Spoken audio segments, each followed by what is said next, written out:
Welcome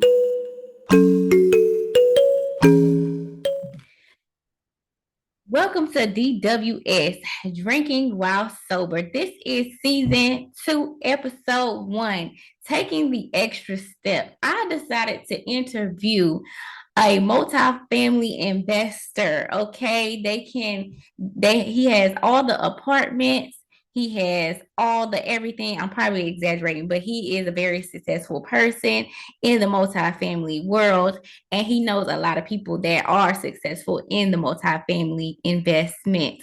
So I wanted to give y'all a little taste of it's not just us here, going through the world and not understanding what is out there for us.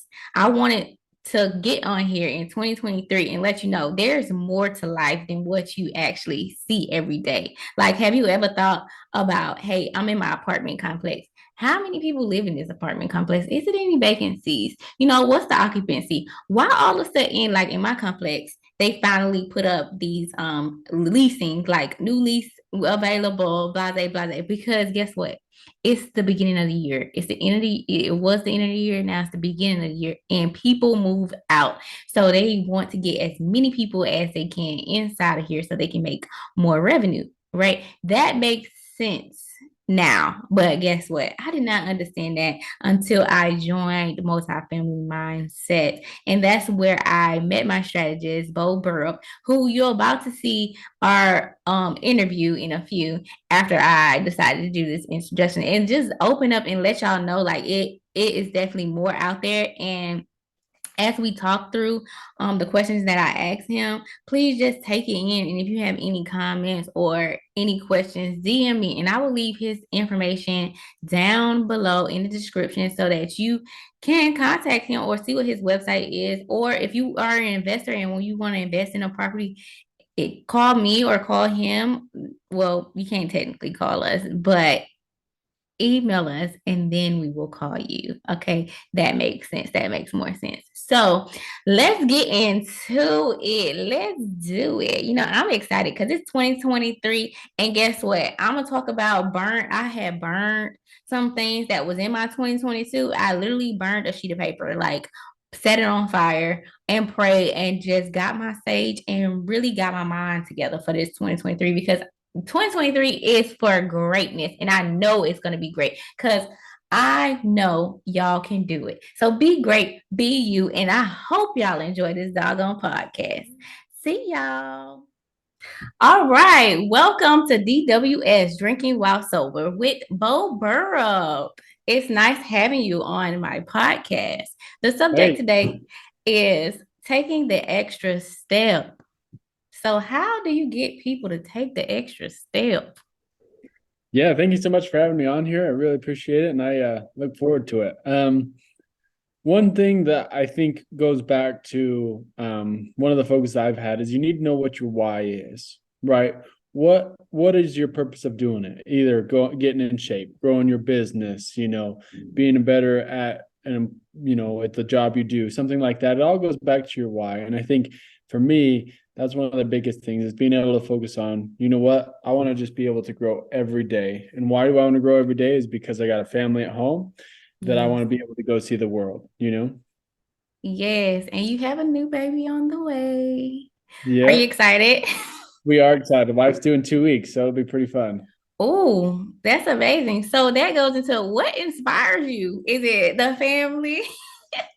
Yeah, it is the family for sure. And one of my wife's favorite things is she loves to travel the world. And growing up, she didn't really travel the world a whole lot. And when I started in multifamily, that's what I do now is buy apartment buildings and things like that. Is what I really want to do. Is I wanted to be able to, have my kids learn something about, history in school and be able to go see it and travel the world. And I think that is one of the main whys. And I think it's really important that really just learning to become a better person in general, right? I think in life, that's what this life is about. Is it's about learning. And I think one thing that we focus on too much is our failures and being able to like get beat down and stay down, right? Where I think we need to have a world that roots for each other and wants to see success in each other, because once that and you have that mindset, you see big changes and see people excited to grow and want to do better.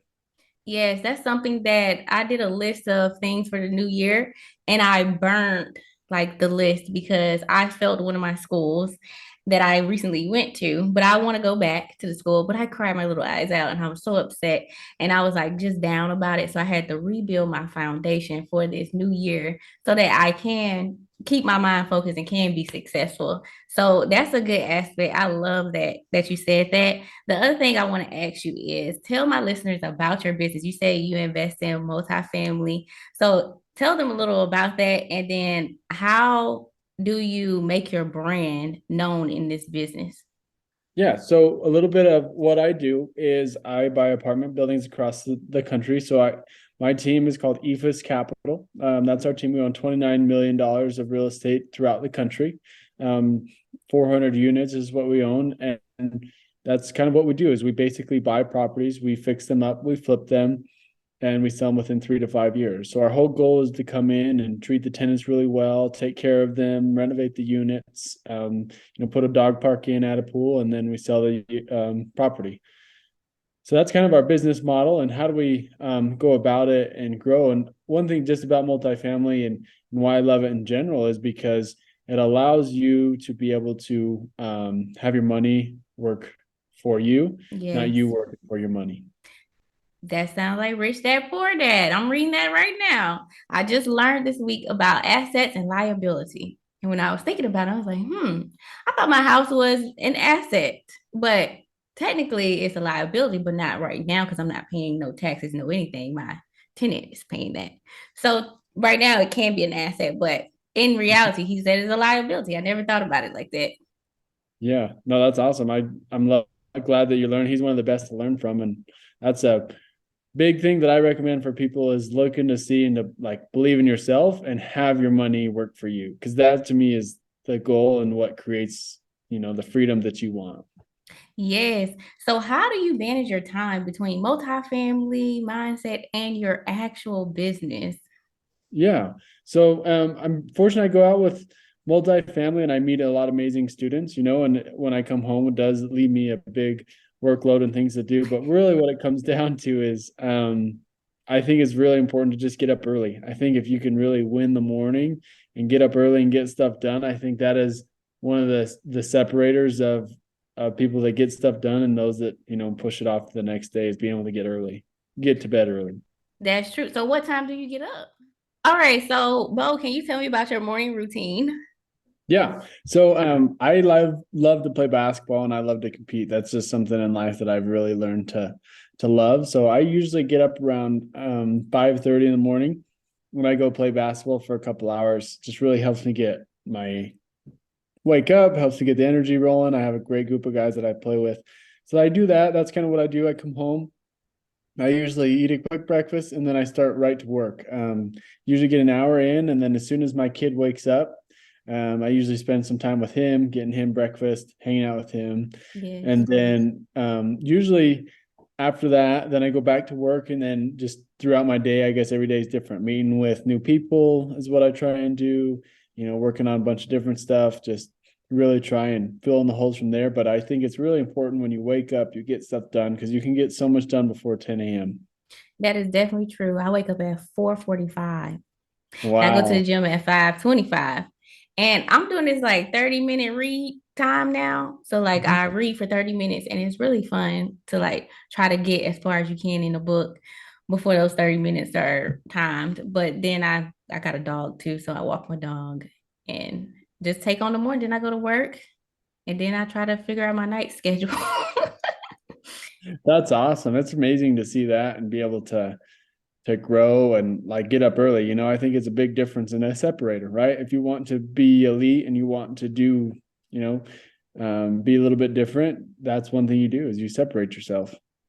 Yes, that's definitely true. So, Bo, it was nice having you on my podcast. I really appreciate it. Is there anything that you would tell your younger self? I would say to focus on giving yourself positive self talks.